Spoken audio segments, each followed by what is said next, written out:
Alex here with a legal nuts and bolts video on municipal licensure, business licenses, which as far as I know are conducted at the city level. I don't know that I've heard of it in any other way in the state of Nevada. Your state might be different. Um, so initially, when I looked through the business licensure rules and statutes and stuff like that, it seemed to me like it was just a revenue thing, but I have doubts now because the price that you have to pay to license is actually really low. And as far as I know, it's just a one time thing. And so it doesn't seem to me to be that much of a revenue generator for a city if they can only do it one time and they can only collect a small amount and they still have to pay all the staff to actually monitor all the businesses and stuff. I don't know. Maybe it is a nominal sort of fee revenue generating thing for cities, but I don't think so. I think mainly it's a control thing from what I looked at, especially with certain what they call, I think they call them privileged businesses, and from what I understand, those are like strip clubs, teenage dance halls, places who sell liquor. It seems to me that for the most part, the cities are trying to control who it is that's operating those types of businesses.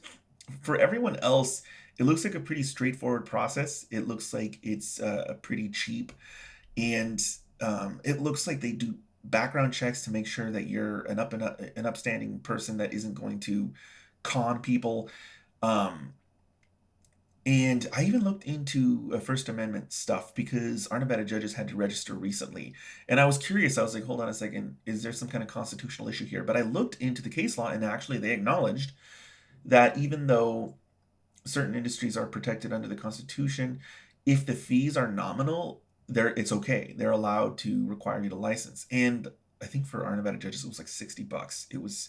I'm telling you, the fees are very reasonable. So it was interesting to see that even constitutionally protected industries can still be forced to license as long as the fees are reasonable. And there was a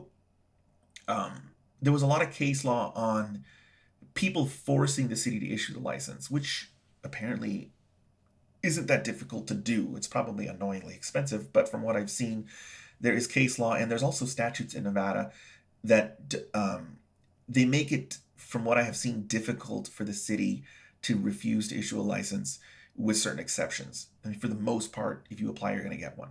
Um, I really wish I had more. I guess the only other thing I can say is it looks like they can lock your doors if you don't do this. They can like go to your business and lock the door so you can't get in.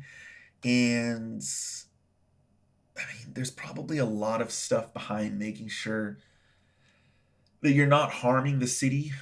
Um, and all that stuff makes sense in an odd way, kind of like homeowners associations where they don't want one bad egg to bring down the value of the entire neighborhood or to annoy the residents of an entire neighborhood. So I have a pretty good understanding now of the municipal licensure process. For the most part, it seems to be a control thing that they're trying to control certain industries from popping up, and they're trying to control who it is that's running certain businesses. And for the most part, it does not seem like that much of a revenue generator for the city to me because the amounts are so low and because they can only charge you one time. If anyone has any questions on this, feel free to post those questions down in the comments below. But it was a pretty interesting learning experience for me, and it's another one of those things that now, in hindsight, makes a lot of sense.